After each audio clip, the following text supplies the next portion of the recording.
noite a todos. A paz do Senhor Jesus Cristo. Amém, irmãos?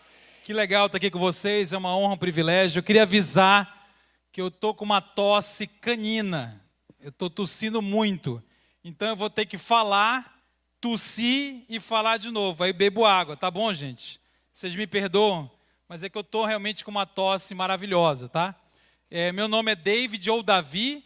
Você fica à vontade, você chama de Daniel, eu digo oi. Porque eu não aguento mais essa pergunta. Eu moro em Alphaville, lá em São Paulo, sou da Igreja Presbiteriana de Alphaville, mas sou natural de Belém do Pará. Eu tenho esse nome americano, mas eu nasci em Belém, como faz todo sentido, né? E é onde Jesus nasceu, e a Joelma são os nossos representantes espirituais. Eu sou casado, tenho 2 filhos e trabalho há 18 anos. Eu sou velho, acabado e flácido. Eu trabalho há 18 anos com sexualidade. E o objetivo do ministério é capacitar a igreja para que a gente possa lidar com os desafios contemporâneos da sexualidade. Então, você imagina a confusão que eu estou me metendo, né? Então, um monte de coisa que a gente vai falar um pouco nesses dias. Se quiser conhecer mais o ministério, você tem que fazer o quê? Me seguir aonde? Lá no Instagram. Então procura lá, coloca o nome, segue lá, faz alguma coisa. Olha o link da bio, tem um monte de curso lá para você. Quem não me seguir até o final do culto vai estar em pecado grave, eu vou rogar uma praga. Mas quem seguir está livre, tá? É fácil se livrar. Irmãos, é isso. Eu queria então pedir para você abrir comigo em Gênesis 1, 26 a 28. É um texto muito conhecido, um texto extremamente usado por nós, que fala da criação. Eu quero começar a partir de Gênesis 1, 26 a 28, porque a ideia que eu quero passar é sobre o conceito mesmo de sexualidade, que fique claro para a gente nessa noite. Diz assim a palavra de Deus em Gênesis 1, 26 a 28. Disse Deus: façamos o homem à nossa imagem, conforme a nossa semelhança, e domine sobre os peixes do mar, sobre as aves dos céus, sobre o gado, sobre toda a terra, sobre todo réptil que se move sobre a terra. Criou Deus o homem à sua imagem, a imagem de Deus o criou, homem e mulher os criou. E Deus os abençoou, e Deus lhes disse: frutificai, multiplicai-vos, enchei a terra, sujeitai e dominai sobre os peixes do mar, sobre as aves dos céus, e sobre todo animal que se move sobre a terra. Pai, obrigado pela Tua palavra, nós te honramos, te adoramos nessa noite, clamamos que o Senhor fale conosco, em nome de Jesus. Amém. Avisei. Irmãos, tem muita coisa a ser dita sobre os versículos 26 e 27. Nós somos a imagem de Deus, a semelhança de Deus. O 27 fala da origem do homem e da mulher. Então apresenta homem e mulher não como acidente cósmico, não como mera construção social. Para as Escrituras, o homem e a mulher são pessoas que têm sexualidade, que são homens e mulheres como uma parte da imagem de Deus. Então é de propósito a existência de homens e mulheres. E o versículo 28, que eu queria começar a dar mais ênfase, que o texto diz assim: Deus os abençoou e lhes disse: sejam fecundos, multiplicai-vos. Irmãos, aqui tem a primeira menção de bênção na Bíblia. E a primeira ordem de Deus, elas falam sobre o quê? A primeira menção de bênção e a primeira ordem falam sobre a nossa sexualidade. Porque ele fala: Deus os abençoou e disse: façam sexo, sejam fecundos. A sexualidade, ela não é sinônimo de relação sexual. O sexo faz parte da nossa sexualidade, mas qualquer um dos dois são parte da criação de Deus e não parte da queda. Então a história da sexualidade na Bíblia não começa com o pecado, não começa com a queda, ela começa onde? Associada ao próprio Deus, a bênção de Deus e a vida. E há um outro elemento que é o prazer. Então você tem um contexto de criação no qual Deus é a origem da sexualidade, a sexualidade como criatura de Deus, como criação de Deus. A sexualidade é uma bênção criada por Deus e administrada por seres humanos. Antes da queda, evidentemente que é administrada de maneira completamente perfeita e íntegra. A queda abalou essa administração. Agora veja, Quando eu falo que sexualidade não é apenas relação sexual, isso precisa estar claro na sua mente. A sua sexualidade é inevitável. Você não decidiu se ia ser um ser sexuado ou não. Não, o texto não diz, olha, Deus criou o homem, a mulher, aí um dia ele criou o sexo. O ser humano já nasce intrinsecamente sexual e sexuado. O corpo é sexuado, você não escolheu isso. Isso é parte integrante de quem você é. Portanto, sexualidade não é quando você mantém uma relação sexual. Você já viu a expressão vida sexual ativa?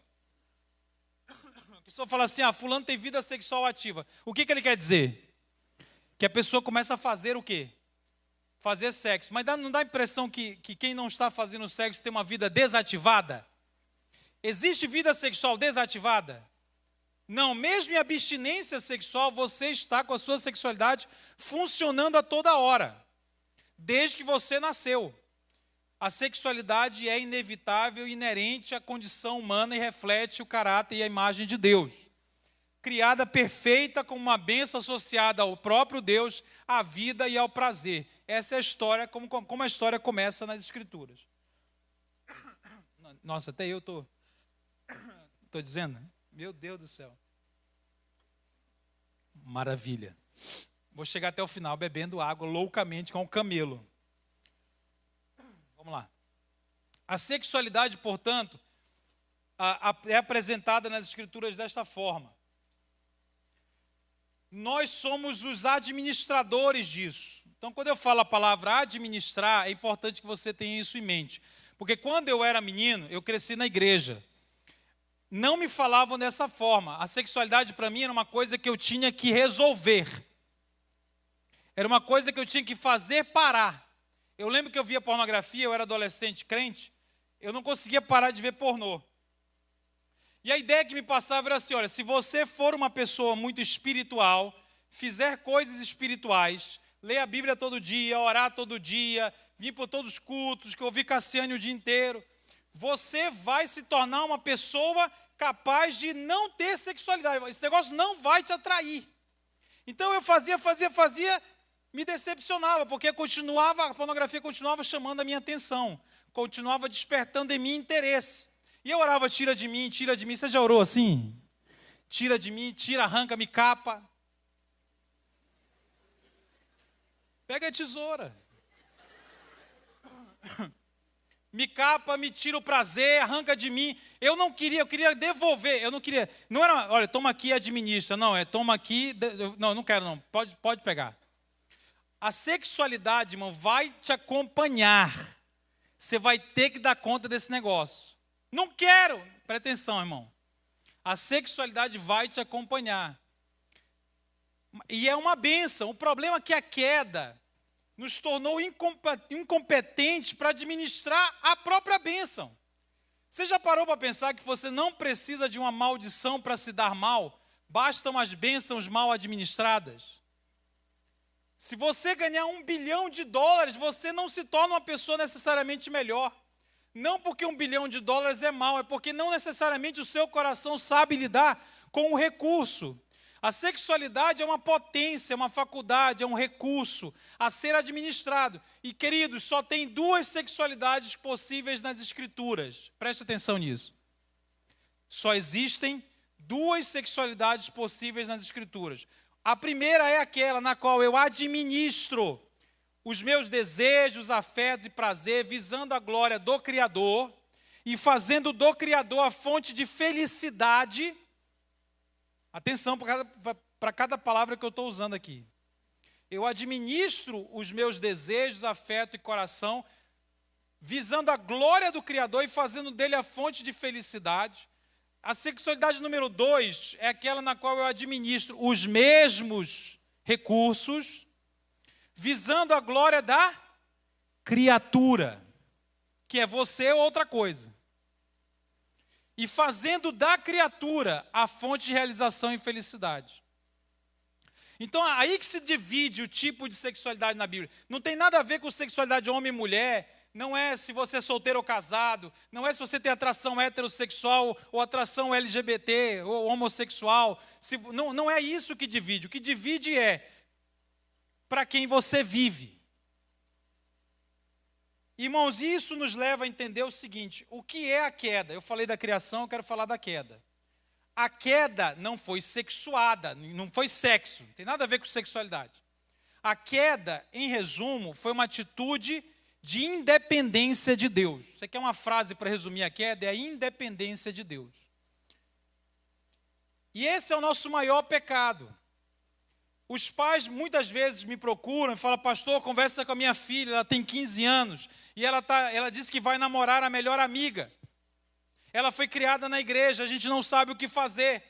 Na família, na cabeça da família, qual é a maior questão desse quadro? É o fato da menina ter uma relação homoafetiva, sim ou não? Então os pais estão falando: como é que a gente vai lidar com o fato dela estar apaixonada por uma outra mulher, querendo namorar uma outra mulher? Nos socorra. Queridos, por mais relevante que seja o fato sexual, nunca a sexualidade é o maior problema da pessoa. Olha, eu estou sendo categórico. Por mais relevante que seja a questão sexual, eu não estou dizendo que ela não é relevante. Eu estou dizendo que tem uma mais relevante, mais difícil, mais profunda, que de lá flui tudo, que é a essência da queda. Porque essa moça de 15 anos foi criada na igreja, uma igreja como as nossas, e ela ouviu a palavra de Deus, ela sabe o que Deus pensa, ela sabe o que o pai prega, ela sabe o que o pastor diz, sabe ou não sabe? Mas um dia, não que ela fez isso literalmente, mas metaforicamente, é como se um dia ela olhasse no espelho e falasse assim: você quer saber de uma coisa? Eu entendi qual é a palavra de Deus, eu entendi o que a Bíblia diz, mas eu vou viver o que dá vontade. Eu vou viver segundo o meu coração. Eu vou fazer o que dá desejo. Eu estou desejando, eu vou ficar. Eu estou apaixonado, eu vou viver. Eu vou seguir o meu coração. Eu vou definir a partir do meu próprio coração o que é certo e o que é errado. Eu vou definir a partir do meu próprio coração que eu me basto. E eu vou confiar no meu próprio coração, porque se eu tiver aquilo que desejo, se eu tiver aquilo que estou apaixonado, eu serei uma pessoa feliz, plena. E Deus está me atrapalhando. Eu vou seguir o meu coração. A independência de Deus é muito mais difícil de lidar do que sexualidade, querido. Aliás, deixa eu lhe fazer uma questão. Olha aqui para mim. Todos nós aqui, a contar comigo, se nós decidíssemos agora: vou seguir e fazer tudo que dá vontade. Você pode ser heterossexual. Heterossexual. Se você decidisse agora: vou fazer todos os meus desejos, atrações e vontades, o que aconteceria com todos nós, irmão? Invariavelmente, eu, você, qualquer casado, solteiro, nenhum casamento ficaria de pé aqui. Nenhum. Os pecados seriam distintos, mas a origem estaria onde? No mesmo lugar, que é a essência da queda. A pergunta mais importante da sua vida não é por quem você está apaixonado, apaixonada. A pergunta mais importante da sua vida não é qual é a atração que você tem. Eu tenho atração bissexual, pansexual, heterossexual, homossexual. A pergunta mais importante da sua vida é para quem você vive. Quem é que você vai amar mais, em quem você confia para decidir a sua vida? Em quem eu confio para dizer que eu vou ser feliz? A questão mais importante das Escrituras não é qual é o sexo que eu estou aqui, qual é o sexo que me tenta. A questão é para quem eu vivo. Então, diante do nosso coração, nós administramos de maneira precária, dependentes da graça de Deus. Nós estamos com a tarefa de administrar um recurso maravilhoso, que veio do próprio Deus, mas é claro que caiu. E a gente tem que se voltar para o Espírito Santo para aprender a administrar visando a glória do Criador, porque a gente não sabe fazer isso e depender só do nosso coração. E aí eu queria especificar melhor o que a gente administra quando administra a nossa sexualidade. Eu vou te dar 3 coisinhas, tá? Vamos lá? 3 elementos que você está administrando quando administra a sua sexualidade. O primeiro chama afeto. Afeto. A afetividade. O segundo chama desejo. E o terceiro chama prazer. A sua sexualidade não é fazer sexo. A sua sexualidade acontece a toda hora quando você está lidando com afetos, desejos e prazer. E foi Deus que te fez assim. E é claro que isso foi afetado pela queda. Então veja, Deus nos fez seres afetivos, Deus nos fez seres desejantes e Deus nos fez seres de prazer. Qual vocês querem começar? Afeto, desejo ou prazer? Vamos lá. Vamos lá. Qual é o mais fácil?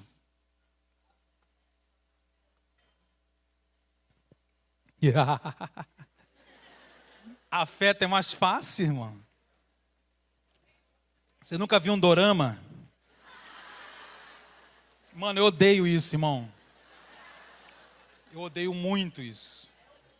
Odeio. Porque se te fala afeto, parece uma coisa coreana, né? Uma coisa... Nem parece sexo, né? Não, a gente não faz sexo. A gente só fica olhando coreanamente um pro outro. Pousando no amor. Né? Amor rural, velho. Nunca case com uma pessoa que faça isso pra você, mano. Odeio. Afeto não é brincadeira. Afeto não é uma coisa fácil. Afeto não é simples. Afeto é uma das coisas mais complexas que você tem. Presta atenção aqui. Afeto, basicamente, é uma reação emocional ao mundo. Você reage. Olha o que eu estou falando, gente. Não é que você age. Você reage emocionalmente à realidade sem que você perceba. E as suas decisões são atravessadas pelos seus afetos, pelos seus sentimentos e emoções que surgem à revelia da sua vontade. Eu vou te provar. Você já se sentiu mal porque estava sentindo uma coisa? Ora, mas não é você que está sentindo. Por que você está julgando a você mesmo? Você fica com ciúmes indevidos de alguém e fica, mas por que eu estou com ciúme? Não devo estar com ciúme. Você tem medo de um negócio, não devia ter medo não devia ter medo. Você fica julgando, é como se fossem duas pessoas, a pessoa que sente, a pessoa que julga, a pessoa que sente. Parece que você não controla o que você sente. E é isso, é reação. Você olha para mim, você vai com a minha cara. Ou não. Você fala, esse cara é muito feio. Você emite juízos afetivos sem nem saber quem eu sou. Você compra baseado em afeto, meu Deus do céu. Ou você acha que precisa de mais uma brusa da Shine. Taxada. Você não... Cara, quem aqui trabalha com venda? Levanta a mão, tem uma galera aí. Ó. Nenhum vendedor apela à sua razão. Não apela. O cara vai te vender a Coca-Cola e fala assim, então, sódio tem metade é sódio. A outra metade é açúcar. Você quer? Eu falei, não, você tá de... Não, irmão. Você não compra baseado em razão, você não come baseado em razão, você chega, deixa eu calcular o sódio que eu preciso essa noite. Não, você pede uma coca. Você não vota baseado em razão, você gosta, eu gostei. Você se apaixona pelos desgraçados. Vou falar. Você se apaixona. Aliás, você não casaria sem estar apaixonado, sim ou não? E paixão te ajuda a decidir com quem casar? Eu não estou falando que é para casar desapaixonado, só estou falando assim, o que a paixão acrescenta na tua decisão de casar? Então veja, nós somos afetivos e as suas decisões sexuais, ela não fala só do sexo, da vontade de fazer sexo, tem a coisa de sentir. Você não pode deixar de sentir. Você já se apaixonou por alguém e tentou parar? Porque não era correspondido? Porque era muito feio? Porque era muito, sabe? Como é que você ia apresentar essa pessoa para a tua família? Feio demais. Você consegue apertar um botão e parar de sentir? Você já tentou gostar de alguém que a tua mãe mandou? Fale com a sua tia, você já viu isso? A sua tia é muito chata. Goste da sua tia. O afeto é uma reação. Aí a gente chega na palavra desejo. Desejo, queridos, aí parece mais sexo, né? Aí parece mais sexo. Desejo, basicamente, é uma reação erótica. Atenção, você reage afetiva e eroticamente. O que é diferente? É a parte emocional e a parte da vontade, sexo mesmo. a atração erótica também é uma criação de Deus. Lá em Gênesis 2, Deus disse assim, deixará pai e mãe e se unirá, vamos lá gente, se unirá a sua mulher. Isso aqui é o erótico, eu não tenho tempo para explicar isso aqui com detalhe, tá? Mas é basicamente o eros é uma criação do sexo que leva o movimento. Aqui a deixar e se unir, ó, é cinético, por isso o nome é atração, é uma coisa que me leva ao outro. Isso não é uma função do pecado, veio de Deus, é claro que caiu. E hoje todos nós convivemos com atrações afetivas e eróticas que apontam para coisas que Deus não aprova. Isso é o fato da nossa queda.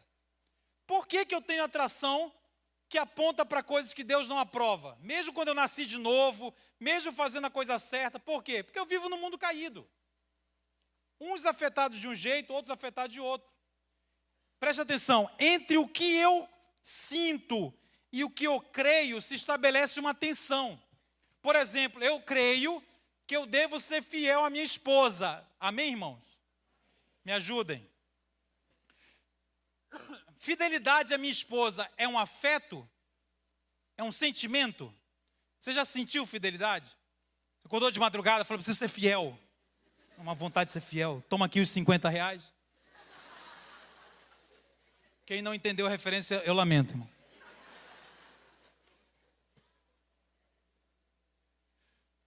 Fidelidade é uma crença. Fidelidade, atenção, fidelidade é só uma ideia. Eu li a Bíblia e eu acredito que eu devo ser fiel. O fato de eu acreditar que devo ser fiel não me blinda afetiva e eroticamente. O fato de praticar a fidelidade durante 17 anos não me blinda afetiva e eroticamente. O fato de crer não garante que eu não vá sentir coisas contraditórias ao que eu creio. Então eu convivo, mesmo na heterossexualidade, com atrações que podem me levar a pecar. E eu queria que não fosse assim. Porque, meu irmão, de que me serve as atrações que não são pela minha esposa? Ora, droga.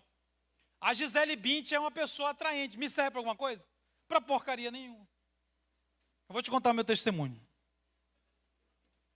O pessoal do Instagram, metade acha que eu fui assim, que eu mudei de sexo, que eu fui gay, que eu fui hétero, que eu cheirei orégano, que eu matei pessoas, que eu fui baterista.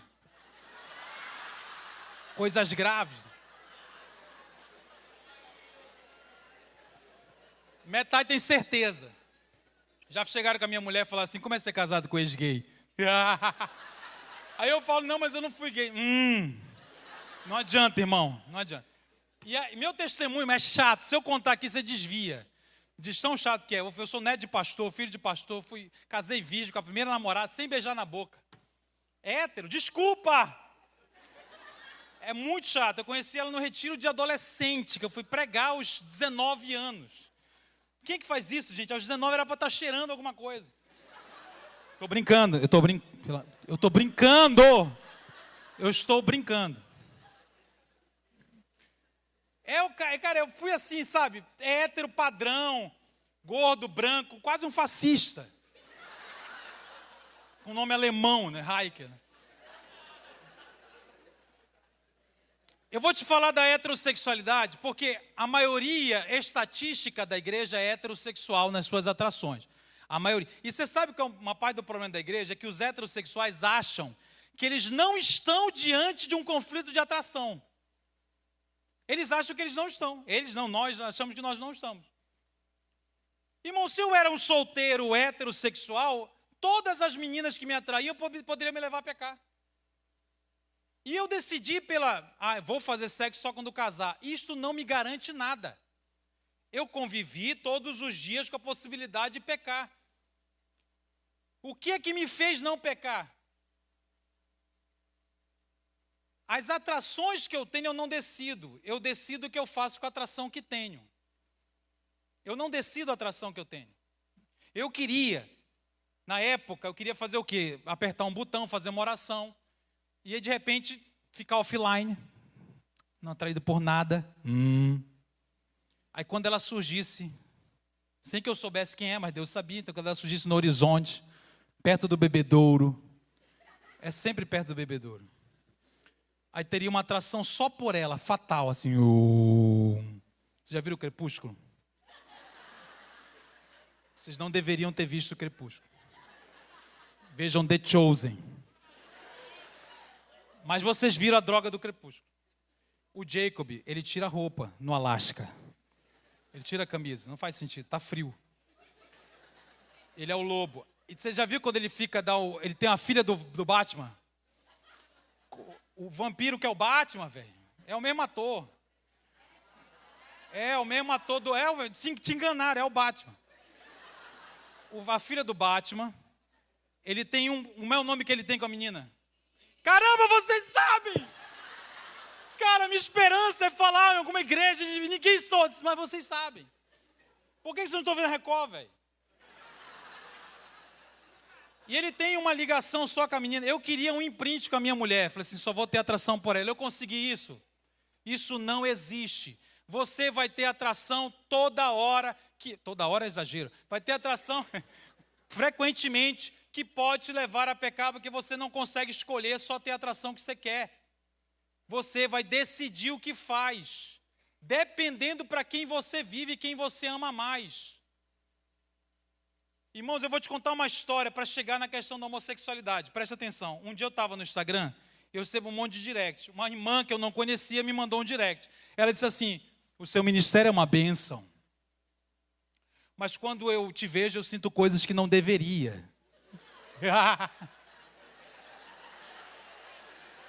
Você percebe como as pessoas são atraídas por qualquer porcaria. E a irmã meteu assim, ela continuou, ela falou assim, meu marido é maravilhoso. Ela reiterou, não deveria ter citado o marido. Mas, aí ela terminou de maneira muito teológica. Ela disse assim, eu devo parar de te seguir ou orar mais? Assinada advogada extraordinária. Mano, o que eu fiz? Eu peguei um negócio, mostrei para minha mulher para fazer uma média. Disse assim, olha, você me despreza.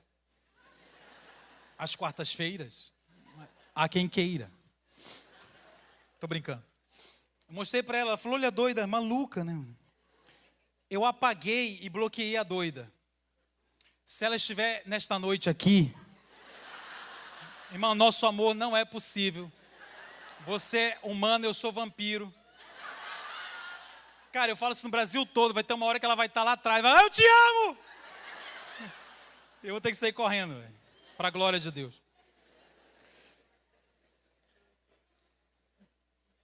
Nós estamos rindo, mas essa história, o que eu acabei de contar para você, poderia ter acabado com o meu ministério.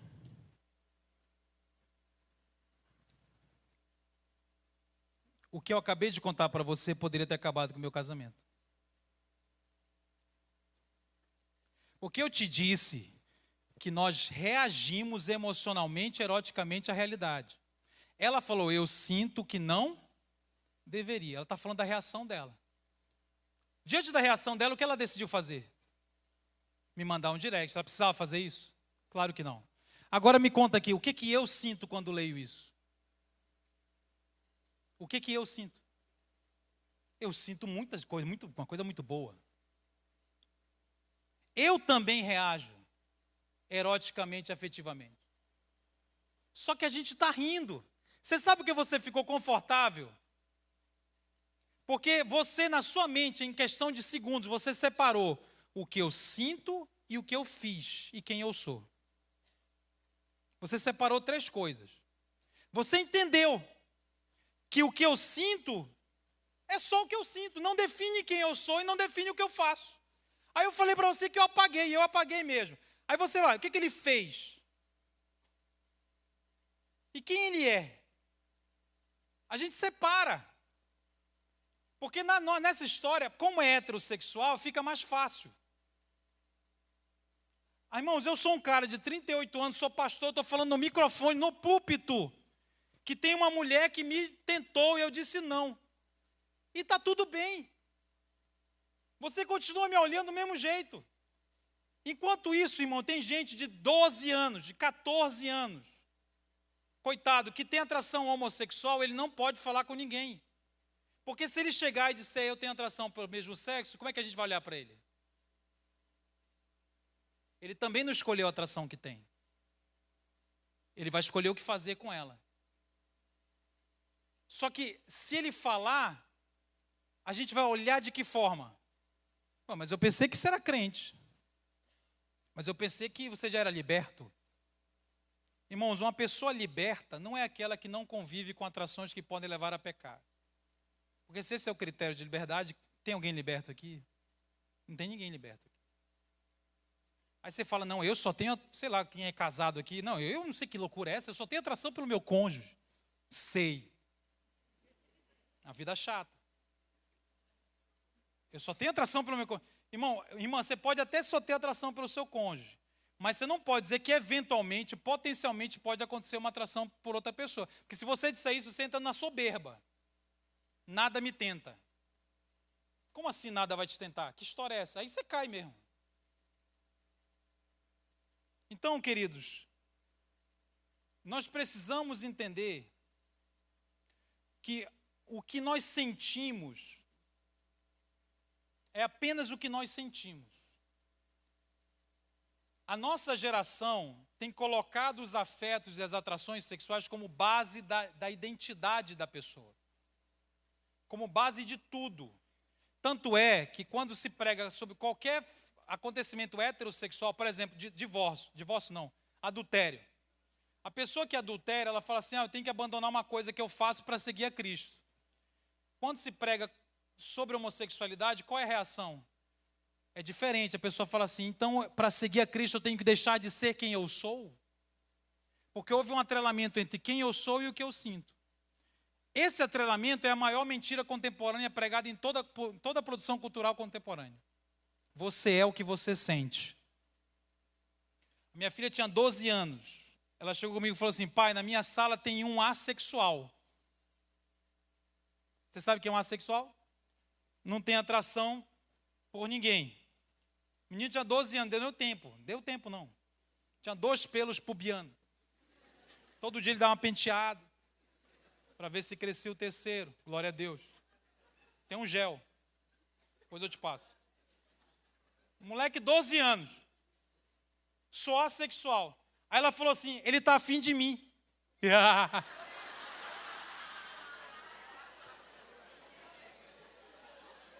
Ela falou, eu curei a sexualidade dele. Eu te juro que ela falou. Aí eu falei assim, você está sentindo o Tilenol do amor, né, irmão? Mas eu quero que você pense nessa cabeça de 12 anos. Um moleque, presta atenção, todo santo dia, não sei se é assim aqui no Recife, na escola, sei lá. Mas lá é assim, todo santo dia chega alguém com ele, e aí, você é o quê? E aí, você é o quê? E aí, você é o quê? O moleque tem 12 anos, o que eu sou? O que eu sou? Ele tem que ter um critério para definir quem ele é. E ensinar o critério. Então, para saber quem você é, você pergunta assim, o que eu estou sentindo? Aí você caça o que você está sentindo. Você sente um monte de coisa. Passa um monte de coisa na tua cabeça. Você essa cara de besta aí. Mas passa um monte de coisa. E o menino foi, pesquisou, o que eu estou sentindo? Não achou nada. Aí ele ganhou um rótulo de identidade quando não acha nada. E aquilo passou a definir quem ele é, a sua identidade, a sua essência. Não era a ausência de uma característica ou a ausência de uma atração. Não é o que eu sinto, é quem eu sou. E aí é o seguinte, o mundo te ensina assim, você é o que você sente, você é a sua sexualidade. E o seguinte, se você não der vazão a todos os seus desejos, você será uma pessoa doente. Se você não seguir o seu coração e der vazão a todas as suas atrações, você não será uma pessoa autêntica. E pessoas autênticas não são felizes. Portanto, o mundo constrói um ideal de identidade, um ideal de felicidade em cima do quê? Dos afetos, do sentir. E passa a ser o maior patrimônio da pessoa, é aquilo que me define, é quem eu sou. E qualquer discurso que questione o que você sente, inclusive deve ser criminalizado, porque está querendo o quê? Me matar. Faz sentido o que eu estou falando aqui? Ora, a pessoa tem o direito de se definir a partir do que sente? Tem ou não tem? Tem. Tem o direito. Eu quero usar como pedra fundamental da minha identidade a minha sexualidade. Ela tem o direito de fazer isso? Faça, fique à vontade. O país é livre. Agora, entenda uma coisa, esta não é a única maneira de se definir. E esta maneira de se definir colide com as Escrituras. Você não é obrigado a se definir a partir das Escrituras, mas você me diz assim, eu sou um cristão. Deixa eu te falar o que é um cristão. Um cristão, ele não está baseado, a sua identidade não está baseada nos seus afetos. Eu não estou dizendo que os seus afetos não são importantes, não me interprete mal. Eu não estou dizendo assim, o que você sente não tem valor. Pelo amor de Deus, gente, não é menosprezar o que você sente. Eu não estou pedindo para você negar o que você sente. Eu não estou pedindo para você esconder o que você sente. Eu não estou pedindo para você fingir que não sente. Eu só estou dizendo, por mais relevante que seja uma característica sua, se ela ocupa o centro da sua identidade e passa a definir a sua vida, ela está ocupando o lugar sagrado que pertence a Cristo. Aliás, qualquer coisa pode estar aí. E está extrapolando o seu lugar e entrando ocupando o lugar que só pertence a Cristo. Irmãos, a nossa identidade na Bíblia é definida. Só tem uma coisa que consegue dividir a humanidade em dois tipos de pessoas. Pensa comigo, o que é que tem na Bíblia capaz de definir a humanidade em dois tipos de pessoas?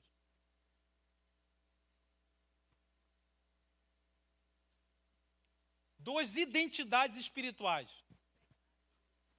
Não é o pecado. Todo mundo pecou. Só tem uma coisa, é Cristo Jesus. Cristo divide a humanidade em dois tipos de pessoas. A Bíblia diz assim, se você tem o filho, você tem a vida. Você é filho de Deus, pela graça, não porque tem merecimento nenhum. Se você não tem um filho, você está morto nos seus delitos e pecados. E é isso que quem você é. O morto, ele está morto independente da sexualidade que ele tem. Você pode mudar a sexualidade, se não conhecer Cristo, ele continua no mesmo lugar. Se você está vivendo uma vida homossexual, não tem Jesus, e passa a viver uma vida heterossexual sem Jesus, você está no mesmo lugar. Do ponto de vista bíblico, você é um cadáver. Mas não porque o sexo é A ou B, não tem nada a ver com o sexo, tem a ver com a sua relação com Cristo. Você vive uma vida independente, vivendo a partir de si mesmo. É claro que tem um cadáver que você pode ter uma... Sabe, já pensou que você vai num velório e você tenta melhorar o cadáver? Você troca de roupa, você maqueia. Maquia ou maqueia? Maquia, como eu disse. Mas... Maqueia. Na maca, né? Coloca maquiagem, troca de roupa, coloca um perfume. Você torna o cadáver mais bem apresentado. Mas ele continua o quê? Morto. A nossa identidade, ela é diretamente relativa a Cristo. A Cristo. A nossa relação com Cristo é a coisa fundante do nosso ser. É isso que é o patrimônio. É isso que garante a vida. É isso que garante a satisfação. Deve garantir a minha felicidade. Então, quando eu vou a Cristo, eu sou chamado a me tornar um discípulo de Cristo. O discípulo de Cristo não é uma pessoa que sentia A, aí fez um processo para sentir B. A igreja não foi chamada para pegar uma pessoa que tem atração pelo mesmo sexo e produzir uma pessoa que tem atração pelo sexo oposto. A igreja não foi chamada para ir por todo mundo e casar toda criatura. Porque essas coisas, sim, Deus criou um homem para se relacionar com uma mulher. Eu não tenho a menor sombra de dúvida disso, irmão. Essa crise eu não tenho. Essa crise eu não tenho. Ninguém é obrigado a crer na Bíblia, mas a Bíblia é muito clara, globalmente, que o sexo foi criado para um homem e uma mulher no casamento. Eu acredito nisso piamente. E o que não é isso é pecado, seja heterossexual ou não. E é pecado pelo mesmo motivo, porque não cumpre o objetivo da criação do sexo, que é para unir uma mulher no casamento. Eu não tenho dúvida nenhuma quanto a isso. O que eu estou te dizendo é que o nosso objetivo de fé não tem que ser conquistar uma atração ou conquistar um casamento. O nosso objetivo de fé é a pessoa de Cristo Jesus. Ele é o alvo da minha fé. A igreja foi chamada para fazer um discípulo. O que é um discípulo? O discípulo não é aquele que sente A ou B ou que casou. O discípulo é aquele que, uma vez salvo pela graça, está disposto a amar a Cristo mais do que ama qualquer outra coisa, mais do que ama a si mesmo. O discípulo é aquele que está disposto a aprender, a viver pelo que crê, enquanto sente um monte de coisa contraditória. Porque esse é o resumo do discipulado. O que eu creio, Cristo é mais importante, é Ele que vai me dar satisfação. Eu não sei o que vai acontecer, se você tiver Cristo, você tem o miolo, a vida. Só que aí você vai ter de abrir mão da sua independência, do seu projeto de felicidade. Eu quero terminar, irmãos, com a história do jovem rico. O jovem rico chegou com Jesus. O jovem rico era uma pessoa muito legal, muito boa, uma pessoa maravilhosa. Ele era tão bom que se você chegasse à sua casa e falasse assim, quero casar com a sua filha, você diria, casa comigo. O cara era muito bom. Jovem, rico. Tudo que você pediu, hein? No Brasil, o jovem geralmente é ferrado, né? Vai fazer um retiro de R$30, ninguém tem. Mas tinha um jovem rico lá. Jesus olhou e falou assim, meu irmão, aqui é a 5ª temporada de The Chosen, você acha que é fácil entrar? O que é que você faz aí? Eu faço isso. Então ele falou assim, você sabe o seu dinheiro? Meu dinheiro? Sim. Você pega, acha um pobre. Já viu um pobre? Um pobre? Acha um pobre, irmão. Aí você dá para ele. Então, ou seja, aí você vem e me segue. Irmão, o jovem rico fez as contas. Ele parou e falou assim, cara, peraí. Dá tudo que eu tenho. Mas e se Jesus não me fizer feliz? Mas aí Jesus, aí você vai me dar em dobro? Não, você vai me seguir. Mas o que você garante? Você vai me seguir. Você vira um discípulo. Irmãos, não é só o dinheiro. Eu sei que ele está falando do amor ao dinheiro, mas veja, é todo o projeto de felicidade. É o futuro garantido. Abrir mão de todo o projeto. Eu vou ter o que eu quero, do jeito que eu quero. Irmão, tem gente que olha para mim e fala assim, mas eu não vou poder casar com a pessoa que eu quero. Eu só vou ter Jesus. Eu vou ter de abrir mão do meu projeto, porque eu sei que se eu tiver a pessoa que eu quero, do jeito que eu quero, eu serei feliz. Eu confio no meu projeto. Jesus está olhando nos seus olhos dizendo, você confia no seu projeto ou em mim? Irmãos, o jovem rico talvez pensou, isso é injusto. Eu vou perder muito. Porque você chega com um ferrado que tem 1,88 na conta do Nubank. É o único banco que te aceita. Você se humilha naquela selfie lá, velho. Os caras olham a selfie e falam, cheque especial 0, irmão. Pela foto dá para ver que você é pobre, irmão. Tô brincando, vocês são maravilhosos.